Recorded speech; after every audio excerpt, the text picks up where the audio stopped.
William Gargan stars as Barrie Craig, confidential investigator.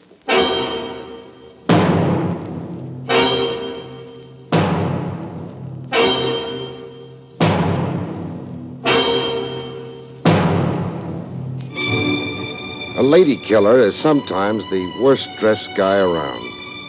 How much of a figure can he cut in prison dress?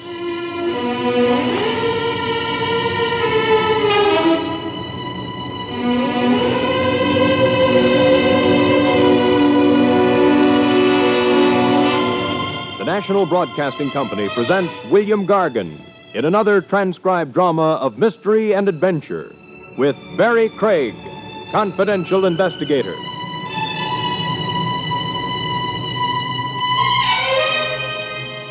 Craig speaking.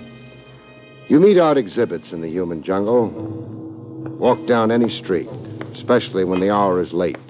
The species that creep by night. Call them neurotic.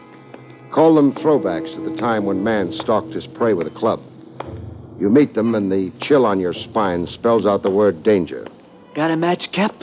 Got a match. Only a device to stop you. The next demand is your wallet or your life. You reach into your pocket for a match, and what you come up with, you ram into her stomach. What's this? A loaded gun. Hands touching the stars. Frisk me. All you'll get is exercise, Cap. I got empty pockets. No switchblade knife? Yeah, you do have one. A lousy dollar knife. I still don't want it in me, butcher boy. And you? Hey, are you a stick-up or not? You're the stick-up. I mean, would-be. I'm a detective. A dick? You picked the wrong victim. Walk ahead of me. Hands nice and high. You're taking me in? I am. Well, Cap, look, I only asked for a match. As a prelude to mugging?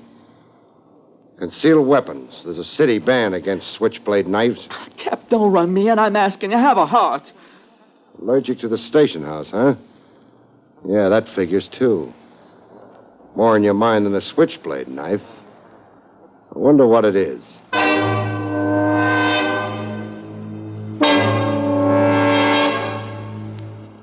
I learned more about the boy from a career cop named Kennedy, Sergeant Kennedy. Rough customer you brought in, Craig. On the surface.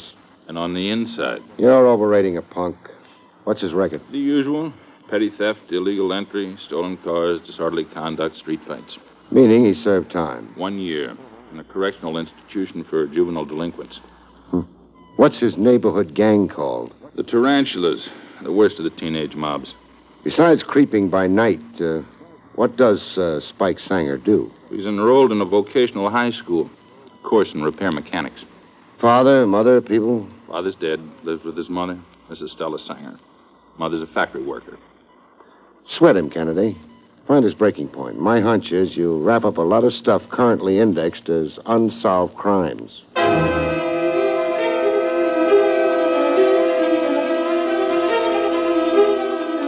Spike Sanger popped back into my life the following afternoon in the form of a visitor to my office. A girl of 17. Midi blouse, wide balloon skirt, ballet shoes of the Capizio type. She had books under her arm, a stenographer's practice pad. Are you Mr. Barrie Craig? Well, you entered without knocking. I was preoccupied. I'm Bernice Cannon. Selling magazine subscriptions? I'm here about Spike Sanger. Oh. We keep company, Spike and I. I wouldn't advertise it. You're prejudiced against Spike like all the rest. The rest of society. You fine, righteous people. You all make me sick. Well, we got into this quarrel awfully fast. I didn't come here intending to quarrel. Why did you come? To beg you to help Spike, not persecute him, to ask you to think of him as a human being. You want me to withdraw my complaint? How can I accomplish anything with Spike if people like you arrest him on sight? Bernice. Yes? Are you employed? Part-time as a typist. I'm taking courses in stenography at a continuation school. I see. I'm told Spike's enrolled in a vocational high school. Whose idea was that? Mine. It was a bargain we made. If we were going to keep company, then he was...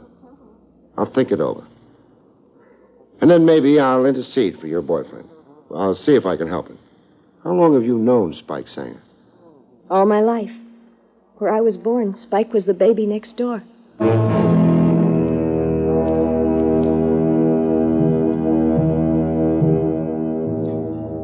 I interceded for Spike Sanger.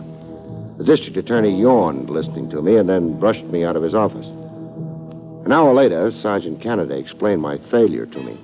There's something the DA couldn't tell you. What? What's officially developed with Spike Sanger. We sweated the boy like you advised. We found his breaking point. What did he confess to? Armed robbery and murder. You're shocked, huh, Craig? Yes, I am. Give me the details, Kennedy. Well, 1 month ago in the lower Bronx, a masked gunman stuck up the cashier of a loan association. The cashier was partly deaf, wore a hearing aid normally. But at the moment, it was turned off. He was eating his lunch. So he was slow to comply, slow getting over to the cash drawer. The gunman interpreted this as defiance. Bang! Shot the cashier dead. Haul amounted to over $8,000, currency and coin. And Spike Sanger confessed to this crime? Spelled out every detail for us, practically reenacted it for us. Well, the story's been in the newspapers. Every detail of the crime is common public knowledge. Spike Sanger knew stuff that never appeared in the press, Craig. Like? Like the exact amount of money in the cash drawer. The press mistakenly estimated it around $6,000. We never corrected them. How much did Spike Sanger say? A few bucks shy of $8,500. That figure was only known to the loan association management, to the insurance company involved, and to the DA's office. I want to see Spike Sanger, Kennedy.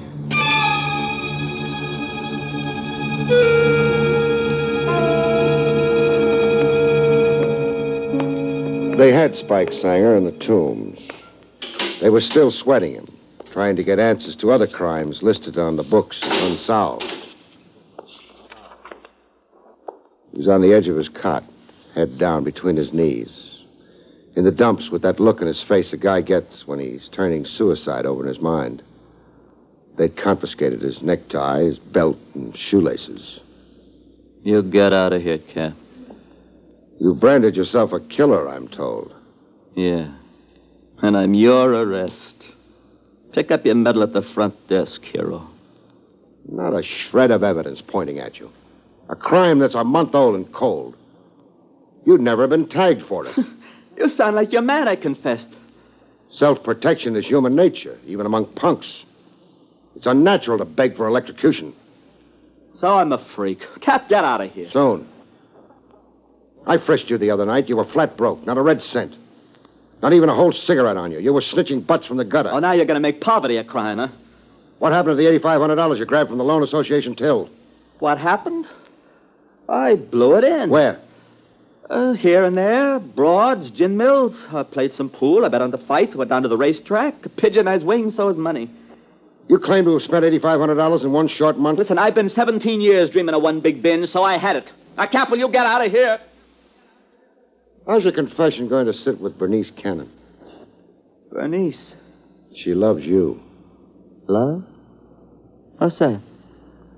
How's your confession going to sit with your mother? My mom. She's ahead. My confession puts her ahead. I've been bumming $8 a week from her. Money for smokes and the movies. Get out of here, will you? I want you to get out of here.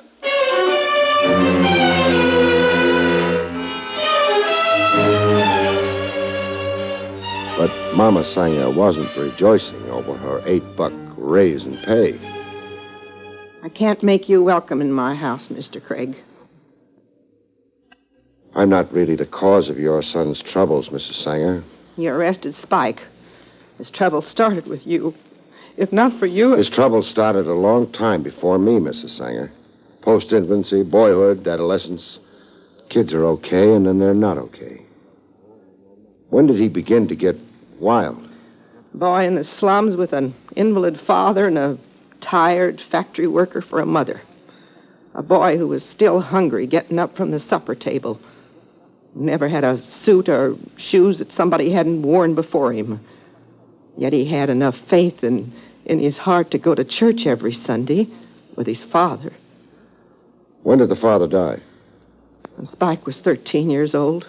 Was it after the death of his father that Spike began to, Get difficult? Get into scrapes? Oh, I don't know when or what. Live in a neighborhood like this. Drunks sleeping on the stoops and in the halls, a saloon on every corner, filth, broken plumbing, vermin. Do you expect boys to grow up into angels? No, you can't expect... Well, do you think Spike is guilty of the crime of murder? My son is wild, but he's not vicious. He could never kill another human being. He's confessed that he has. Oh, a boy tells stories. A boy tells stories to make himself great. Murderers are great people. The newspapers make them famous.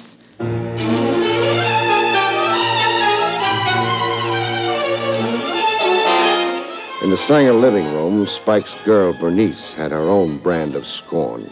The miracle to me is that Spike didn't confess to assassinating McKinley or sinking the Titanic. You think he lied in his confession? I know. Elaborate on that. The day of the holdup in that loan association. The day and the time. Could Spike be there and be with me, too? You're saying he was with you? And 20 miles away from New York. We were hiking in Palisades Park. We had a cookout, frankfurters and toasted English muffins. We picnicked all day. That's your alibi for Spike? Go ahead. Be cynical. Mistrust everybody. You love him. You'd naturally try to save him. No, Mr. Craig. No? If Spike was a murderer, I couldn't love him. Why would Spike confess to a crime he's innocent of? He's bitter. He's disturbed. I don't know. I'm not a doctor. Where could Spike have picked up certain hidden details of the Loan Association stick-up? Facts about it that never were accurately reported in the newspapers. How? Gossip? Talk on the streets? Somebody boasting in a beer saloon where Spike was with his friends? Something somebody else told him? Tell me this. Is there some man somewhere that Spike likes or admires, an older man? Yeah, there is. Who? Mr. Milton. He's the school psychologist in Spike's vocational high school. Mr. Milton. Spike respects him. But why? Just feeling my way. What if it turns out that Spike is guilty, as per his confession? I'll cry for a long time, Mr. Craig. And then I'll never in my life cry again. Is there something I can do to help Spike? Yes, there is. First, go down to the Legal Aid Society. Take Mrs. Sanger along. Tell them about Spike and solicit their legal help. Then give them an affidavit of that time alibi you claimed for your boyfriend. I'll do that. And do this. That street gang Spike hangs out with. The tarantulas. Drop a hint here and there. Let the word circulate on the grapevine that Spike deliberately confessed falsely. That Spike deliberately... For the headlines, the notoriety. That he has a way out and isn't really worried. He's got a time alibi covering the murder day. And get this rumor going. That Spike knows everything there is to know about the murder of that cashier. Everything there is to know, meaning he knows who the real murderer is. That's the inference I want somebody to draw. Draw the inference and get a little panicky enough to make some open move.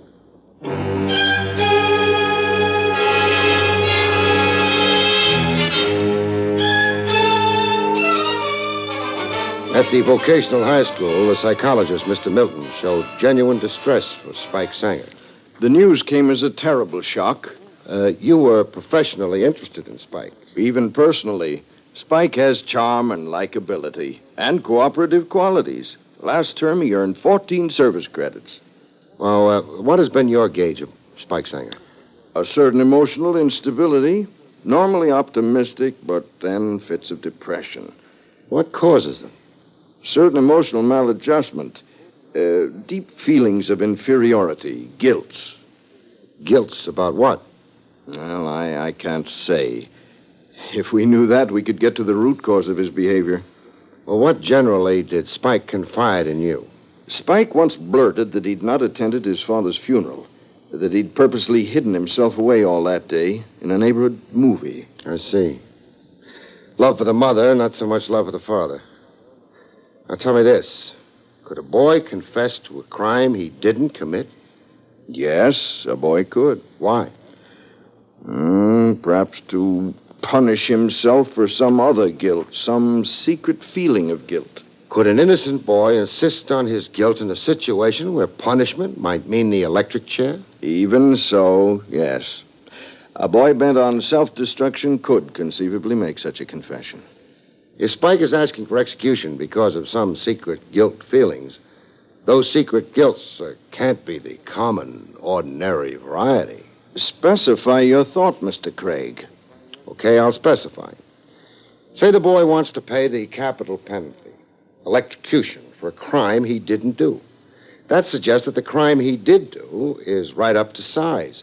His secret guilt feelings are over murder, some undisclosed murder. Well? It's never as simple as that, Mr. Craig. Why not? Spike Sanger may feel secret guilt about some undisclosed murder, but that murder need not be actual. It can be imagined. It can be hallucinatory. He thinks he's guilty of it, but he's not. Yes. What we call the crime may be wholly fancied, or even if real, Spike can have magnified his own role in it, his responsibility for it. I see. Oh, do I? Well, thanks, Mr. Milton.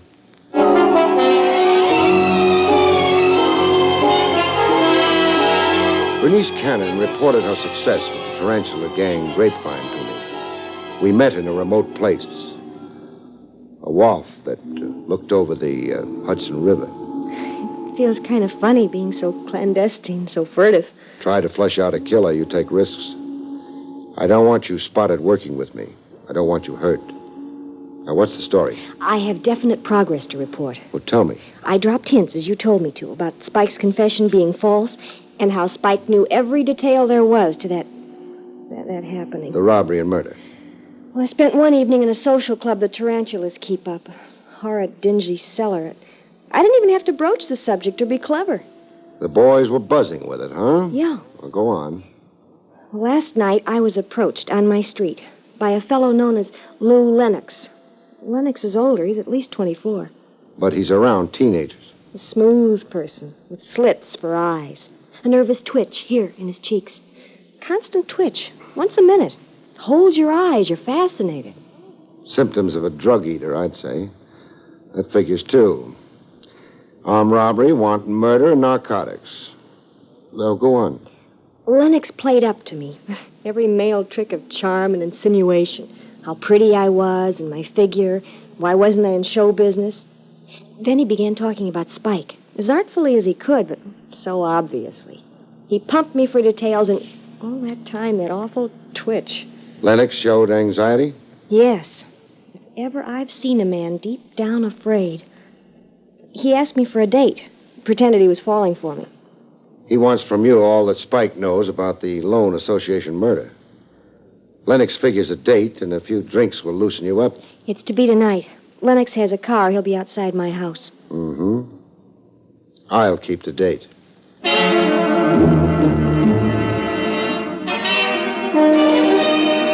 Later that evening, I parked myself outside Bernice's house. Soon enough, Bernice's date rolled up. A souped-up convertible, built of special parts taken from a half-dozen other cars. It had pink fenders. Lennox had his horn going, signaling for Bernice to come down. I went to join him. Move over, Lennox. I'll take the wheel. Who are you? What does my gun suggest? A hood or a cop? The cop. Bernice isn't disposed for fun tonight, but I am. Fun? Fun with you. We're going to hole up somewhere and play charades. Play charades? I'm going to tell you about a loan association office in the lower Bronx and a deaf cashier who wore a hearing aid. And then, from the material I supply, you're going to tell me who done it.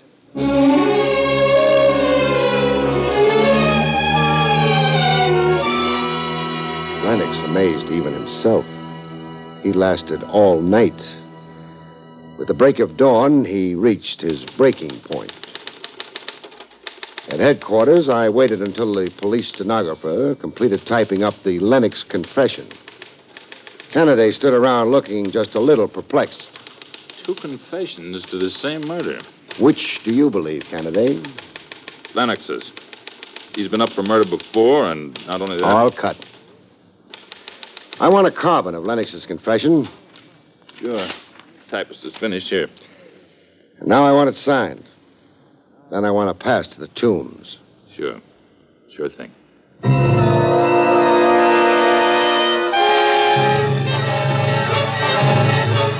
I watched Spike Sanger read the confession to murder, signed by Lennox. Lou Lennox. He moved into the neighborhood when I was only a kid, 7. He's moving out of the neighborhood and into the hot seat. And you're going home, Spike. Home. Yeah, they'll hang out the flags and throw me a block party. Bernice stuck with you all the way. She found Lennox for me. When a girl like Bernice is loyal to a guy, there must be something to the guy. Yeah, wham's in the girl's head. She's crazy not to couple off with Sam Kuzak. Sam's big for music. He's out there in the Lewiston Stadium summer nights. And that laundrette his old man owns. How the coin rolls in. Bernice is for you, Spike. Only you, all the way. Whams in her head. Whams. They buried your father when you were 13, Spike. While the funeral was on, you were hard to find. You hid in the movies. Why do you bring that up? An idea I picked up. You got along fine with your mother, but not with your father. There you were antagonistic. He sat in that chair with his bum heart. Always in that chair, waiting for me to come home from school. Waiting to get busy with something. Get busy with you. Always lacing it into me. For nothing. The worst words he knew, and throwing things at me. Oh, he was a nervous man. In his prime years, but a useless invalid. Oh, sure. He had that excuse. That I was the butt. I was the goat. Do you feel guilty about your father's death? Feel guilty? Me? Do you have some idea that you murdered him, Spike? That day Pop keeled over. And then the ambulance doctor pronounced him. Pronounced Pop. You'd come home from school, and there'd been a quarrel. The usual quarrel. Then your father suffered a heart attack. I killed him. I got him so excited, he fell down on the floor. So that's it, huh? You blame yourself for a death that had to happen sooner or later. That day, or the next day, or the next week. If I'd have shut up, if I'd kept my trap shut. You see yourself as your father's murderer in your secret guilt. So you tried to die for a crime you had nothing to do with. It's crazy, huh? You're mixed up, Spike, but you're a decent kid. In your own odd way, a very decent kid. And now that's what's had you so confused is out in the open, I think you'll be okay. With just a little clinical help, I know you'll be very okay. You sound like we're coming out of this friends. We're friends. Sure, Spike. We're friends, all right.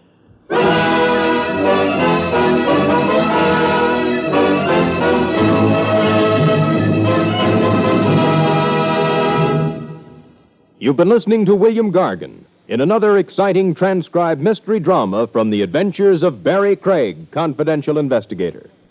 Tonight's story, Confession of Murder, was written by John Robert.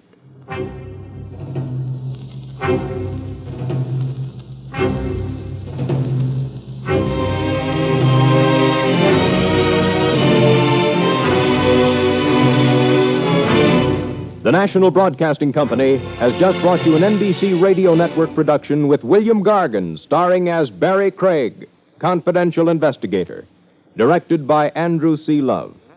Our cast included Jack Edwards, Barney Phillips, Jane Webb, Noreen Gamil, Stanley Farrar, and Paul Richards.